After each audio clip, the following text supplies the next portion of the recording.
కాకి నుంచి కూడా డేగ చాలా ప్లాన్లు వేస్తుంటారండి కాకి నుంచి తప్పించుకోవటానికి. అవేమిటో విందాం. ఎగిరిపో, కాకులు పడిపోతాయి. ఒకే ఒక్క పక్షి మాత్రమే డేగతో పోరాడేందుకు ధైర్యం చేస్తుంది. అది కాకి.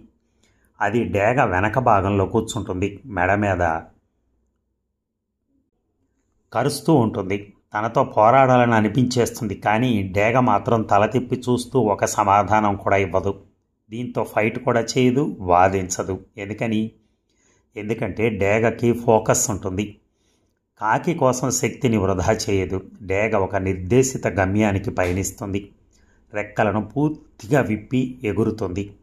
ఎత్తులు ఎక్కుతూనే ఉంటుంది. వెనక ఉన్న కాకి ఊపిరాడక చివరికి కిందకు పడిపోతుంది. అదే డేగను రక్షించేది. ఎంత పైకి ఎగిరితే కాకులు అంత తొందరగా పడిపోతాయి. కాకి నుంచి డేగ కాపాడుకోవాలనుకునే దానికి ఇదే సూత్రం. ఇలా కాపాడుకుంటుంది తనకు తాను. Thank you.